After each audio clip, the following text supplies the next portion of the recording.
الله لا إله إلا الحمد لله نحمده ونستعينه ونستغفره ونؤمن به ونتوكل عليه ونعوذ بالله من شرور أنفسنا ومن سيئات أعمالنا من يهده الله فلا مضل له ومن يضلله فلا هادي له ونشهد أن لا إله إلا الله وحده لا شريك له ونشهد أن سيدنا ومولانا محمدا عبده ورسوله أما بعد فأعوذ بالله من الشيطان الرجيم بسم الله الرحمن الرحيم قال الله تبارك وتعالى في كلامه الكريم فانكحوا ما طاب لكم من النساء مثنى وثلاث ورباع وإن خفتم ألا تعدلوا فواحدة أو ما ملكت أيمانكم ذلك أدنى ألا تعولوا وقال الله تبارك وتعالى في كلام آخر وأنكحوا الأيام منكم والصالحين من عبادكم وإمائكم إن يكونوا فقراء يغنهم الله من فضله وقال النبي صلى الله تعالى عليه وسلم يا معشر الشباب من استطاع منكم الباءة فليتزوج فإنه أغض للبصر وأحسن للفرج أو كما قال عليه الصلاة والسلام۔ درود شریف پڑھیں اللہم صلی علی سیدنا و مولانا محمد وعلی آل سیدنا و مولانا محمد وبارک وسلم۔ معزز حاضرین کرام اور میرے بہت ہی عزیز دینی اور اسلامی بھائیوں، رب ذوالجلال کا فضل، اس کا کرم، اس کا احسان کہ اللہ تعالی نے ہم سب کو جمعے کی نماز کے لیے جمع فرمایا۔ میرے بھائیوں، جو میں نے آپ حضرات کے سامنے قرآن کریم کی آیات اور اسی طرح اللہ کے نبی علیہ السلام کی حدیث پڑھی ہے، ان آیات اور حدیث کے اندر اللہ رب العزت نے اور خود نبی اکرم صلی اللہ تعالی علیہ وسلم نے ایک اہم عبادت کی طرف رہنمائی فرمائی ہے اور تاکیداً حکم فرمایا ہے، اور وہ اہم عبادت ہے نکاح کرنا۔ وہ اہم عبادت ہے نکاح کرنا، کیونکہ شریعت مطہرہ کے اندر، اسلام کے اندر اللہ رب العزت نے نکاح کو اہم ترین عبادت قرار دیا ہے۔ قرآن کریم کی جو آیت میں نے آپ کے سامنے پڑھی کہ فَانْكِحُوا مَا طَابَ لَكُم مِّنَ النِّسَاءِ مَثْنَىٰ وَثُلَاثَ وَرُبَاعَ، اس میں ارشاد اور حکم دیا گیا اور تاکیداً حکم دیا، فَانْكِحُوا امر کا صیغہ استعمال کر کے کہ تم نکاح کرو، مَا طَابَ لَكُم ان عورتوں سے جو تمہیں اچھی لگے، مِنَ النِّسَاءِ مَثْنَىٰ وَثُلَاثَ وَرُبَاعَ، 2 نکاح کرو، 3 نکاح کرو، 4 نکاح کرو، اور آگے ارشاد فرمایا وَإِنْ خِفْتُمْ أَلَّا تَعْدِلُوا، اگر تم ان کے درمیان انصاف نہ کر سکو، تمہیں خوف ہو، تمہیں ڈر ہو کہ تم انصاف اور برابری نہیں کر سکو گے، تو فرمایا فواحدتن، تو پھر ایک ہی نکاح کرو۔ اللہ رب العزت نے اس آیت کے اندر امت کو نکاح کرنے کا تاکیدی حکم فرمایا کہ فَانْكِحُوا، تم بس نکاح کرو۔ اور قرآن کریم کے اندر اللہ رب العزت نے نیک لوگوں کی صفات کو بیان فرمایا، متقی اور پرہیزگار جو لوگ ہیں ان کی صفات کو بیان فرمایا، اور انہی صفات میں سے ایک صفت ارشاد فرمایا وَالَّذِينَ هُمْ لِفُرُوجِهِمْ حَافِظُونَ، 29ویں پارے کے اندر وَالَّذِينَ هُمْ لِفُرُوجِهِمْ حَافِظُونَ، کہ وہ لوگ جو اپنی شرمگاہوں کی حفاظت کرتے ہیں، یہ بھی نیک لوگوں کی صفات میں سے ہے۔ نیک لوگوں کی پہچان ہے جو اپنی شرمگاہوں کی حفاظت کرتے ہیں. الا ما ملکت ایمانکم، سوائے والذین هم لفروجہم حافظون الا علی ازواجہم او ما ملکت ایمانکم، یعنی اپنی شرمگاہوں کی حفاظت کرتے ہیں اپنی بیویوں اور اپنی کنیزوں کے علاوہ،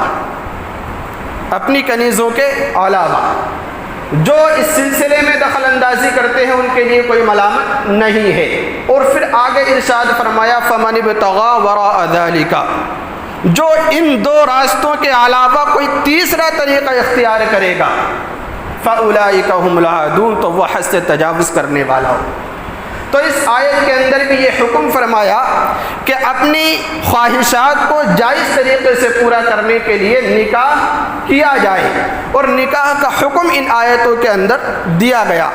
اسی طرح سورہ نور کے اندر ارشاد فرمایا وَأَنكِحُوا الْأَيَامَ مِنكُمْ، وَأَنكِحُوا الْأَيَامَ مِنكُمْ، کہ تم جو ہے جتنے بھی بے نکاحی اولادیں ہیں ان سب کے نکاح کراؤ.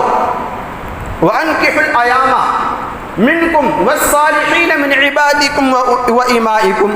چاہے وہ تمہارے غلاموں میں سے ہوں، نیک صالح باندیوں میں سے ہوں، ان سب کے جو ہے نکاح کراؤ. معاشرے کے اندر جتنے بھی بے نکاحی اولادیں ہیں سب کے نکاح کراؤ. اور فرمایا إِن يَكُونُوا فُقَرَاءَ يُغْنِهِمُ اللَّهُ مِنْ فَضْلِهِ، اگر وہ فقیر ہیں، تنگ دست ہیں، پریشان ہیں، مصیبت میں ہیں، یغنیہم اللہ من فضلی، تو اللہ رب العزت اس نکاح کی برکت سے ان کو مالداری عطا فرمائے گا اور ان کو بے نیاز کر دے گا. تو قرآن کریم کے اندر جو صاف صاف آیتوں کے اندر موجود ہے کہ تم نکاح کراؤ اپنی اولاد کا، نکاح کراؤ اپنی بیٹیوں اور اپنے بیٹوں کا. اگر تم تنگ دست ہو، پریشان ہو، تو اللہ رب العزت کا فرمان ہے کہ یغنیہم اللہ من فضلی، تم نکاح کرو، میں مالدار کروں گا، میں اپنے فضل سے تمہیں بے نیاز کروں گا، تمہاری تمام ضرورتوں کو پورا کروں گا. اور روایتوں کے اندر آتا ہے اللہ کے نبی علیہ الصلاۃ والسلام نے ارشاد فرمایا کہ بلکہ فقہائے کرام کا ایک ضابطہ ہے اور مسئلہ انہوں نے کتابوں کے اندر بیان کیا کہ اگر کوئی شخص اپنے نفس کی حفاظت کی خاطر اور اس نیت سے وہ نکاح کرتا ہے کہ میں امت محمدیہ میں رہ کر کامل ایمان والا ہو جاؤں اور پھر میں امت محمدیہ میں اضافے کا سبب بنوں، اور اس کے لیے اگر اسباب مہیا نہیں ہیں اور وہ قرضہ لیتا ہے، تو فرمایا کہ یہ قرضہ لینا شادی کے لیے اچھی نیت سے یہ بھی مستحب ہے، یہ بھی مستحب ہے، قرض لینے پر ثواب ملے گا. اور ساتھ ساتھ میں یہ بھی ارشاد فرمایا کہ بعد میں پھر اللہ رب العزت اس قرض کی ادائیگی میں معاون اور مددگار ہو جائے گا. تو یہ کتنی بڑی فضیلت کی بات ہے. اور ان تمام باتوں سے قرآن کریم کی آیات اور احادیث سے ہمیں یہ پتہ چلتا ہے اور تاکیدی حکم ملتا ہے کہ ہم جتنا ہو سکے معاشرے سے برائی کو ختم کرنے کے لیے نکاح کرائیں اور جتنا ہو سکے اس میں اضافہ فرمائیں. اللہ کے نبی علیہ الصلاۃ والسلام نے حدیث کے اندر بھی خاص طور سے نوجوانوں کو یہ ترغیب دلائی اور مخاطب ہو کر یہ ارشاد فرمایا یا معشر الشباب، کیا فرمایا؟ یا معشر الشباب، اے نوجوانوں کی جماعت، اے نوجوانوں کی جماعت، من استطاع منکم الباءۃ، تم میں سے جو کوئی بھی نکاح کی استطاعت رکھتا ہے، طاقت رکھتا ہے، یعنی وہ اپنی شریک حیات کا خرچہ پانی اٹھانے کی ذمہ داری رکھتا ہے اور اس کی حیثیت رکھتا ہے، اتنی طاقت رکھتا ہے کہ وہ ایک شریک حیات کو اپنے گھر میں لا کر اس کے اخراجات کو برداشت کر لے، منکم الباءۃ، تو اس کے لیے حکم دیا فلیتزوج، وہ ضرور شادی کرے، اس کے لیے ضروری ہے کہ وہ شادی کرے. اور آگے فرمایا کہ یہ نکاح کرنے کے بعد اس کو دو فائدے حاصل ہوں گے. اسی روایت کے آگے جو الفاظ ہیں فَإِنَّهُ أَغَضُّ لِلْبَصَرِ، ایک تو اس کی نگاہیں محفوظ ہو جائیں گی، اور دوسرا جو فائدہ ہے وَأَحْسَنُ لِلْفَرَجِ، وہ اپنی عزت نفس کو محفوظ کرنے والا ہوگا. اپنی شرمگاہ کی حفاظت کرنے والا ہوگا، تو یہ دو فائدے نکاح کرنے سے ضرور اس کو حاصل ہوں گے۔ تو اللہ کے نبی علیہ السلام نے اس روایت کے اندر خاص طور سے نوجوانوں کو یہ تلقین کی کہ اگر تمہارے پاس استطاعت ہے اور تم آسانی کے ساتھ نکاح کر سکتے ہو اور خرچے کو برداشت کر سکتے ہو تو ضرور نکاح کرو، اس سے تمہیں فائدہ ہوگا۔ اللہ رب العزت تمہارے مال میں برکت عطا فرمائے گا، بے نیازی عطا فرمائے گا، مالداری تمہیں عطا فرمائے گا، اور پھر تمہاری عزت نفس کی حفاظت بھی ہوگی اور تمہاری نگاہوں کی حفاظت بھی ہوگی۔ اور اسی طرح اگلی روایت کے اندر اللہ کے نبی علیہ السلام نے ارشاد فرمایا کہ انسان نکاح 4 وجہوں سے کرتا ہے۔ 4 باتیں ایسی ہیں کہ جس کی وجہ سے کوئی بھی نوجوان کسی بھی لڑکی سے نکاح کرتا ہے، یا تو اس کے مال کی وجہ سے کرے گا، یا اس کے حسب نسب کی وجہ سے کرے گا، یا پھر اس کے حسن کی وجہ سے کرے گا، اور نمبر 4 یا پھر اس کے دینداری کی وجہ سے کرے گا۔ اور حدیث کے جو الفاظ ہوئے ہیں تنکح المرأة لأربع لمالها ولحسبها ولجمالها ولدینها، کہ انسان یا تو نکاح کسی بھی لڑکی سے اس نیت سے کرتا ہے کہ بھئی بہت زیادہ مال ہے اور اس کا باپ بہت زیادہ رئیس ہے، میں اس سے نکاح کروں گا تو مجھے بہت زیادہ مال حاصل ہوگا، بہت ساری دولت مجھے حاصل ہو جائے گی، یا پھر اس نکاح سے اس نیت سے نکاح کرتا ہے کہ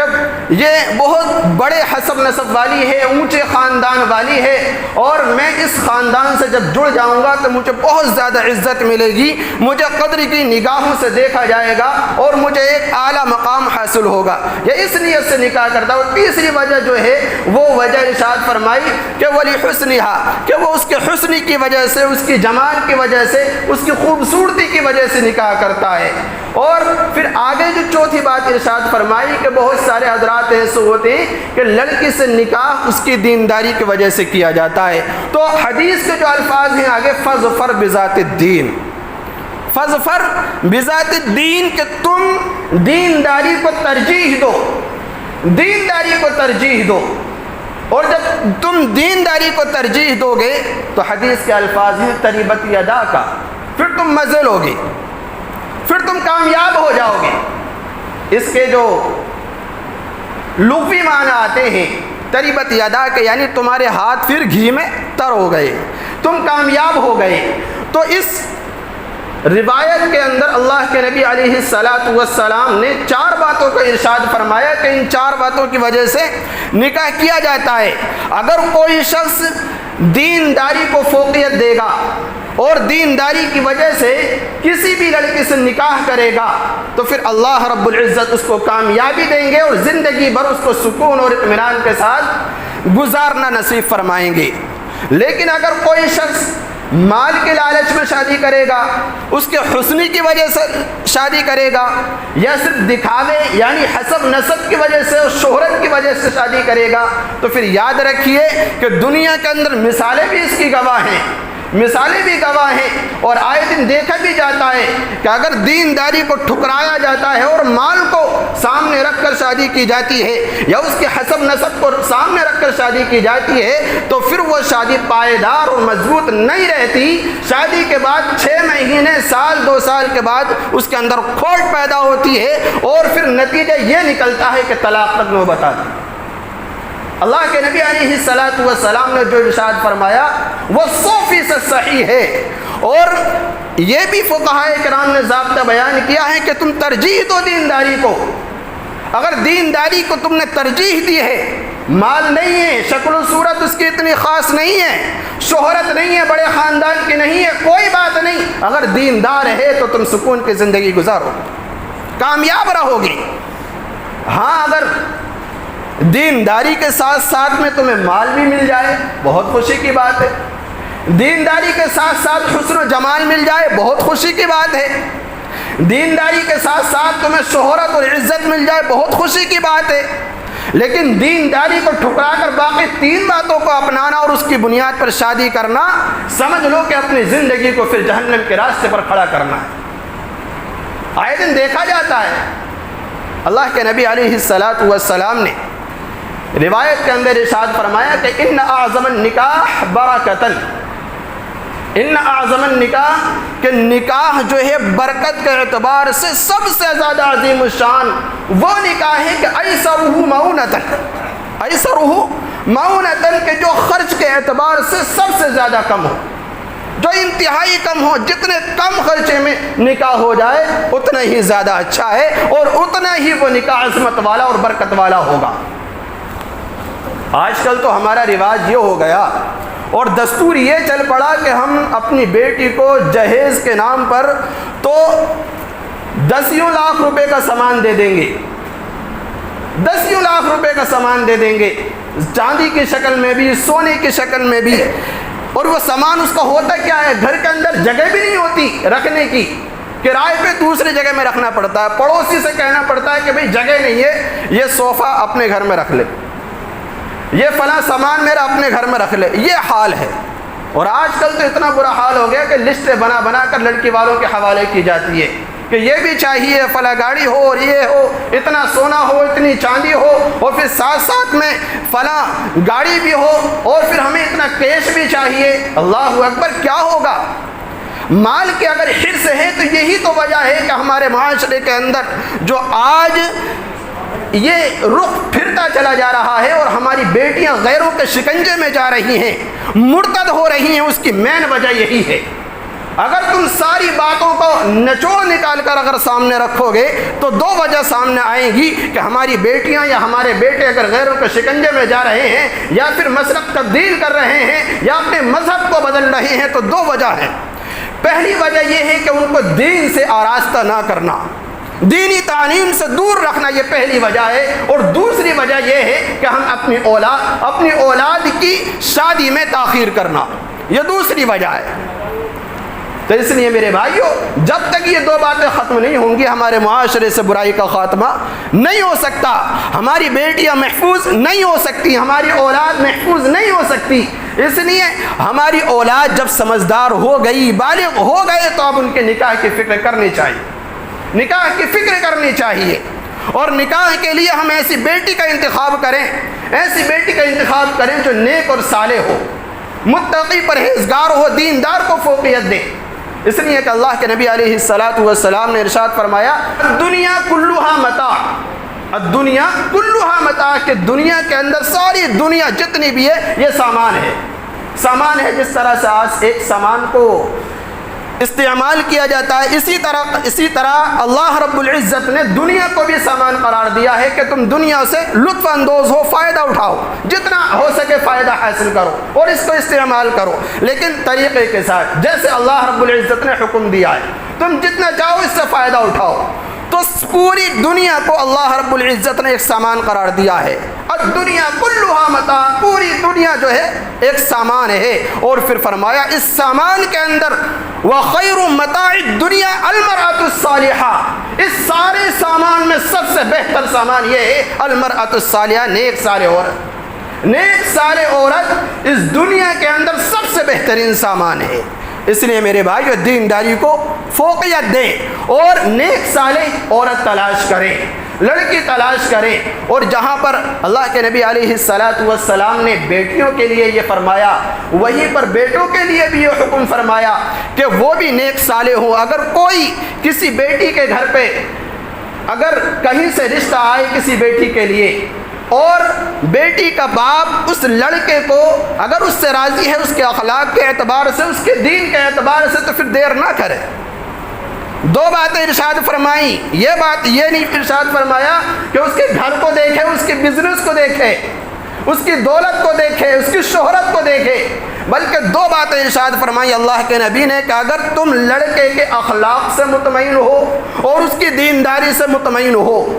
دینداری کا مطلب ہے کہ اگر تمہیں کوئی عالم، کوئی متقی پرہیزگار مل جائے، بہت اچھی بات ہے، سونے پہ سہاگا، لیکن دینداری کا اصل مطلب یہ ہے کہ حرام استعمال نہ کرتا ہو، قرآن کریم کی تلاوت کرتا ہو، مساجد سے محبت رکھتا ہو، مدارس سے محبت رکھنے والا ہو، اور اچھے طریقے سے اپنے خاندان کو لے کر چلنے والا ہو، امانت داری کے ساتھ کمانے والا ہو، حلال رزق استعمال کرنے والا ہو، حلال کمانے والا ہو، اگر یہ دینداری اس لڑکے کے اندر ہے تو پھر تم دیر نہ کرو بلکہ ہاں کر دو اور بیٹی کا رشتہ کر دو۔ تو دیکھیے کتنی خوبصورت طریقے سے اللہ کے نبی علیہ السلام نے جہاں لڑکی والوں کو تعلیم دی، وہیں پر لڑکے والوں کو بھی تعلیم دی کہ تم دونوں طرف دینداری کو فوقیت دو اور دینداری کو ہی سامنے رکھ کر نکاح کرو۔ اگر تم ایسا کرو گے تو پھر ہمیشہ کامیاب رہو گے، ہمیشہ کامیاب رہو گے میرے بھائیوں۔ اور اکابرین نے اور اسی طرح صحابہ کرام رضی اللہ عنہم اجمعین کے درمیان میں اس طرح کی مثالیں بھی ملتی ہیں، مثالیں ملتی ہے جہاں قرآن کریم کے اندر نکاح کا حکم دیا گیا اور تاکیداً حکم دیا کہ تم نکاح کرو گے تو بہت اچھی بات ہے، خوشحالی پھیلے گی، اور پھر اگر تم لڑکے والوں کو اس بنیاد پر ٹھکرا دو گے، لڑکی والوں کے لیے حکم دیا گیا کہ دیندار ہے لڑکا،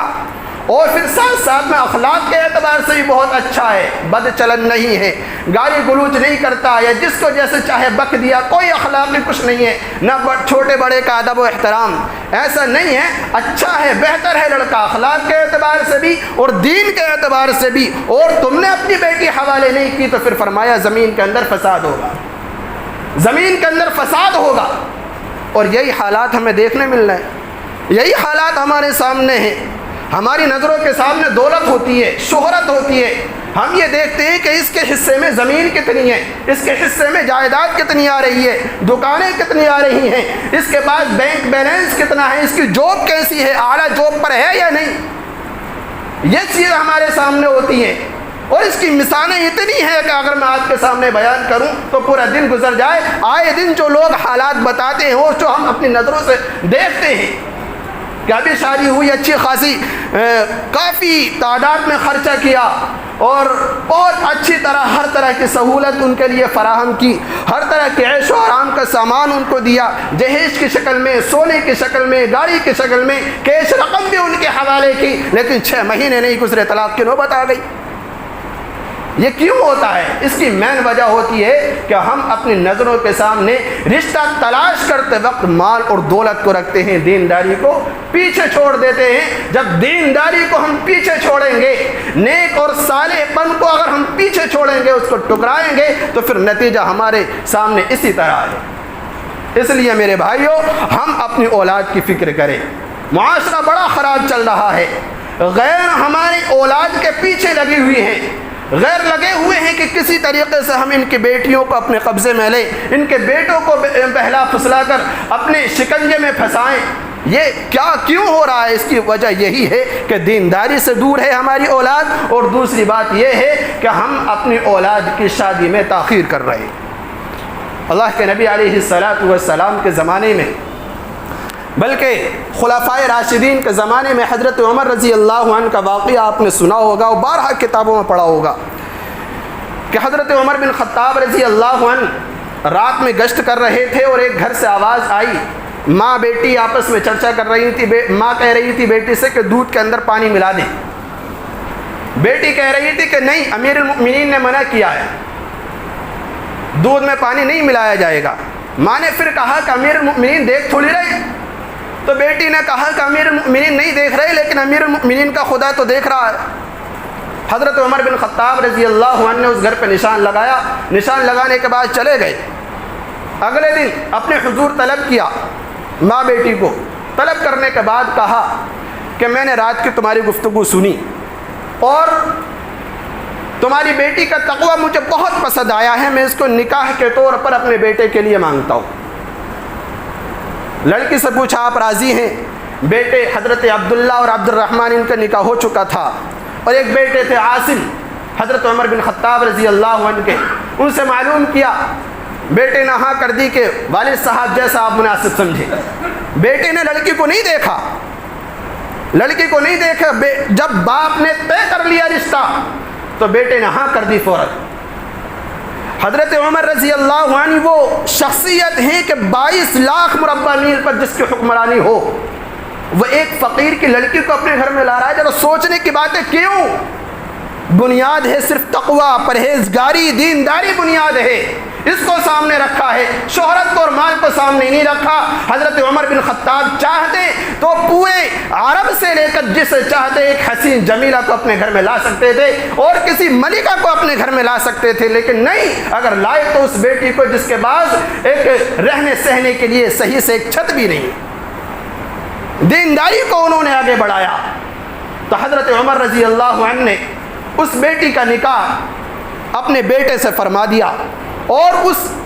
حضرت عمر رضی اللہ عنہ، حضرت عاصم اور حضرت عمر رضی اللہ عنہ، اس صاحبزادی کا جب نکاح ہوا، اس نکاح کے نتیجے میں ایک بیٹی پیدا ہوئی، اور اس بیٹی سے حضرت عمر بن عبدالعزیز رحمۃ اللہ علیہ پیدا ہوئے۔ حضرت عمر بن عبدالعزیز رحمۃ اللہ علیہ، اور یہ اتنے عظیم الشان شخصیت ہیں حضرت عمر بن عبدالعزیز کہ انہوں نے ایسی سلطنت قائم کی، ایسی حکمرانی کی ہے کہ تاریخ کے اندر جو بھی ان کی حکمرانی کو دیکھتا تھا وہ خلفائے راشدین کے زمانے کو یاد کرتا تھا، اور وہ یہ کہتا تھا کہ ایسا عدل، ایسا انصاف تو خلفائے راشدین کے زمانے میں تھا، دور نبوت کے اندر تھا، ایسی حکمرانی قائم کی ہے۔ تو میرے بھائیو، حضرت عمر بن عبدالعزیز، یہ ان کے پیچھے سبب کیا ہے؟ سبب یہ ہے کہ ادھر بیٹا حضرت عمر بن خطاب رضی اللہ عنہ کا حضرت عاصم، وہ بھی متقی پرہیزگار اور علم سے مالا مال، اور ادھر وہ بیٹی جو دودھ والی عورت کی تھی تو وہ بھی جو ہے ادھر متقی و پرہیزگار اور تقوی والی۔ جب ان دونوں کے ملنے کے نتیجے میں حضرت عمر بن عبدالعزیز رضی اللہ عنہ دنیا کے اندر آئے، جب دیکھیے بڑے اچھے ہوں گے تو اولاد کے اندر خود بخود اثر پیدا ہوتا چلے جائے گا، خود بخود پیدا ہوتا چلا جائے گا۔ ایک اور واقعہ میں آپ کے سامنے بیان کر دوں۔ حضرت عبداللہ بن مبارک رحمۃ اللہ علیہ، آپ نے نام سنا ہوگا، حضرت عبداللہ بن مبارک بہت عظیم الشان بزرگ گزرے ہیں، اور حضرت عبداللہ، ان کے والد کا نام ہے مبارک، ان کے والد محترم ایک انار کے باغ کے اندر مزدوری کیا کرتے تھے، مزدوری کیا کرتے تھے، درختوں کو پانی دیا کرتے تھے۔ جس باغ کے اندر وہ مزدوری کیا کرتے تھے، اس باغ کا جو مالک تھا، وہ مالک سالوں سال اپنے باغ میں نہیں جاتا تھا۔ جب کئی سال گزر گئے تو مالک کو یہ فکر ہوئی کہ چلو اپنے باغ میں چلتے ہیں اور اس کی دیکھ بھال کرتے ہیں، دیکھتے ہیں کیا ہو رہا ہے کیا نہیں ہو رہا۔ جب باغ کے اندر پہنچے تو حضرت عبداللہ کے جو والد محترم ہیں مبارک رحمۃ اللہ علیہ، مبارک سے یہ فرمایا کہ جاؤ میرے لیے انار توڑ کر لاؤ، اور میٹھا ہونا چاہیے، میٹھا ہونا۔ مالک نے حضرت مبارک سے یہ فرمایا کہ جاؤ ایک انار لا کر دو اور میٹھا ہونا چاہیے۔ تو مبارک رحمۃ اللہ علیہ گئے اور ایک انار لیا اور مالک کی خدمت میں پیش کر دیا۔ مالک نے کھایا، وہ کڑوا نکلا، فرمایا دوسرا لے کے آؤ، دوسرا لائے، وہ کھایا وہ بھی کڑوا، فرمایا تیسرا لاؤ، تیسرے درخت سے وہ لیا اور وہ کھایا تو وہ بھی کڑوا۔ تو مالک نے کہا کہ اے مبارک، تم کتنے سال سے، کتنے عرصے سے میرے باغ میں کام کر رہے ہو؟ تو مبارک رحمۃ اللہ علیہ نے فرمایا کہ تقریباً 7 سال ہو چکے۔ فرمایا کہ 7 سال کی مدت میں تمہیں یہ پتہ نہیں چلا کہ کس درخت کا پھل میٹھا ہے اور کس کا کڑوا ہے، کس درخت کے پھل کو میں لے کر جاؤں اور کس کو چھوڑ دوں، کس کا میٹھا ہے، کون سا میٹھا ہے، کون سا کڑوا ہے، تمہیں یہ پتہ نہیں چلا۔ تو حضرت مبارک رحمۃ اللہ علیہ نے جو فرمایا وہ سننے کے لائق ہے۔ یہ فرمایا کہ مالک، ذائقہ پتہ چلتا ہے کھانے سے،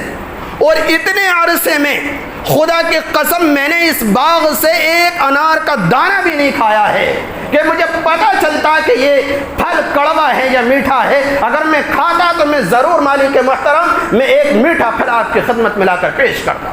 یہی ایک ادا تھی حضرت مبارک رحمۃ اللہ علیہ کی کہ مالک یہ کہنے پر مجبور ہو گیا کہ اے مبارک، میں اپنی بیٹی کی شادی آپ سے کرنا چاہتا ہوں۔ فرمایا کہ میرے پاس تو اسباب نہیں ہے، مال نہیں ہے، بہت غریب انسان ہوں۔ فرمایا نہیں، آپ جیسا متقی و پرہیزگار اور آپ جیسا مجھے پورے علاقے میں نہیں مل سکتا، میں آپ ہی کے ساتھ شادی کروں گا۔ چنانچہ شادی کر دی گئی،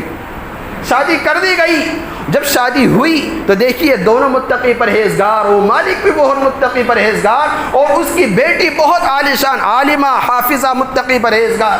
اس نے علم دین سے آراستہ کیا تھا اپنی بیٹی کو، جب ان کے نتیجے میں حضرت عبداللہ بن مبارک پیدا ہوئے ہیں، حضرت عبداللہ کہ جن کو علم حدیث امیر المؤمنین فی الحدیث کہا جاتا ہے، اور جب وہ جس علاقے میں چلے جاتے تھے تو ہزاروں کی تعداد میں لوگ استقبال کے لیے اور بیعت کے لیے کھڑے ہو جایا کرتے تھے۔ تو یہ وہ عبداللہ بن مبارک ہیں کہ اگر والدین رشتے کا انتخاب اچھا کریں اور دینداری کو فوقیت دے، مال دولت شہرت ان کو پیچھے چھوڑ دے، دینداری کو اگر فوقیت رکھیں گے تو ضرور انشاءاللہ دنیا کے اندر انقلاب آئے گا، اور دنیا سے جو جتنے بھی